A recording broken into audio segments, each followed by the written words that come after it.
जय श्री श्याम। आज की कहानी है रूरू मृग। रूरू एक मृग था। सोने के रंग में ढला उसका सुंदर सजीला बदन माणिक, नीलम और पन्ने की कांति की चित्रांगता से शोभायमान था। मखमल से मुलायम उसके रेशमी बाल, आसमानी आंखें तथा तराशे स्फटिक से उसके खुर और सींग सहज ही किसी का मन मोह लेने वाले थे। तभी तो जब भी वह वन में चौकड़ियाँ भरता तो उसे देखने वाला हर कोई आह भर उठता। जाहिर है कि रूरू एक साधारण मृग नहीं था। उसकी अप्रतिम सुंदरता उसकी विशेषता थी, लेकिन उससे भी बड़ी विशेषता यह भी थी कि वह विवेकशील था और मनुष्य की तरह बातचीत करने में भी समर्थ था। पूर्व जन्म के संस्कार से उसे ज्ञात था कि मनुष्य स्वभावतः एक लोभी प्राणी है और लोभवश वह मानवीय करुणा का भी प्रतिकार करता आया है।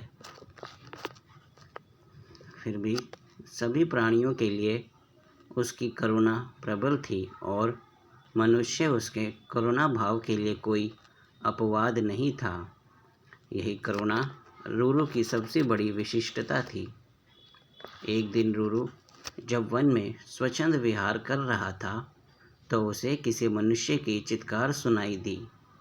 अनुसरण करता हुआ जब वह घटनास्थल पर पहुंचा तो उसने वहां की पहाड़ी नदी की धारा में एक आदमी को बहता पाया। रूरू की करुणा सहज ही फूट पड़ी।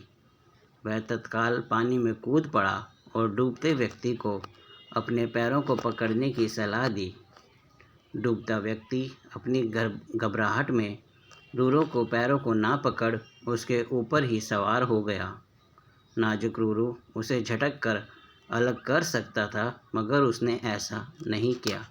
अपितु अनेक कठिनाइयों के बाद भी उस व्यक्ति को अपनी पीठ पर लाद बड़े संयम और मनोबल के साथ किनारे पर ला खड़ा किया। सुरक्षित आदमी ने जब रूरू को धन्यवाद देना चाहा तो रूरू ने उससे कहा, अगर तू सच में मुझे धन्यवाद देना चाहता है तो यह बात किसी को ही नहीं बताना कि तूने एक ऐसे मृग द्वारा पुनर्जीवन पाया है जो एक विशिष्ट स्वर्ण मृग है, क्योंकि तुम्हारी दुनिया के लोग जब मेरे अस्तित्व को जानेंगे तो वे निस्संदेह मेरा शिकार करना चाहेंगे। इस प्रकार उस मनुष्य को विदा कर रूरू पुनः अपने निवास स्थान को चला। कालांतर में उस राज्य की रानी को एक स्वप्न आया। उसने स्वप्न में रूरू के साक्षात दर्शन कर लिए। रूरू की सुंदरता पर मुग्ध और हर सुंदर वस्तु को प्राप्त करने की तीव्र अभिलाषा से रूरू को अपने पास रखने की उसकी लालसा प्रबल हुई। तत्काल उसने राजा से रूरू को ढूंढकर लाने का आग्रह किया। सत्ता के मद में चूर राजा उसकी याचना को ठुकरा नहीं सका। उसने नगर में ढिंढोरा पिटवा दिया कि जो कोई भी रानी द्वारा कल्पित मृग को ढूंढने में सहायक होगा उसे वह एक गांव तथा 10 सुंदर युवतियां पुरस्कार में देगा।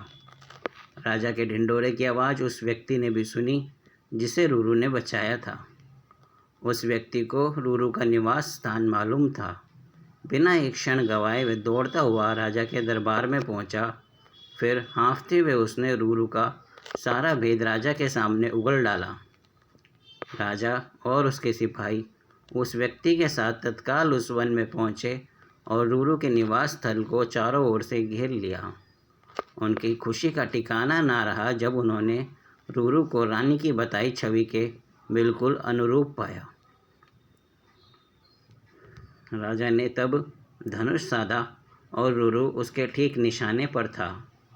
चारों तरफ से घिरे रूरू ने तब राजा से मनुष्य की भाषा में यह कहा, राजन, तुम मुझे मार डालो, मगर उससे पहले यह बताओ कि तुम्हें मेरा ठिकाना कैसे मालूम हुआ। उत्तर में राजा ने अपने तीर को घुमाते हुए उस व्यक्ति के सामने रोक दिया जिसकी जान रूरू ने बचाई थी। रूरू के मुख से तभी यह वाक्य हठात फूट पड़ा, निकाल लो लकड़ी के कुंदे को पानी से, ना निकालना कभी एक अकृतज्ञ इंसान को।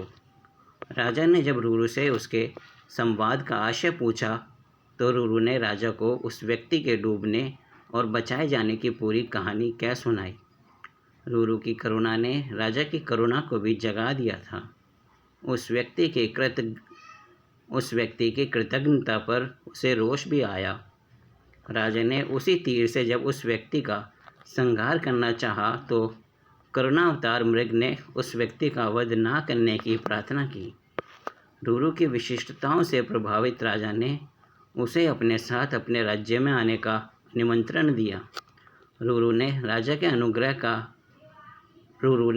के अनुग्रह को नहीं ठुकराया और कुछ दिनों तक वह राजा के आतिथ्य को स्वीकार कर पुनः अपने निवास स्थल को लौट आया। तो दोस्तों, आपको यह कहानी कैसी लगी हमें कमेंट करके बताएं। वीडियो को लाइक करें, चैनल को सब्सक्राइब करें। धन्यवाद।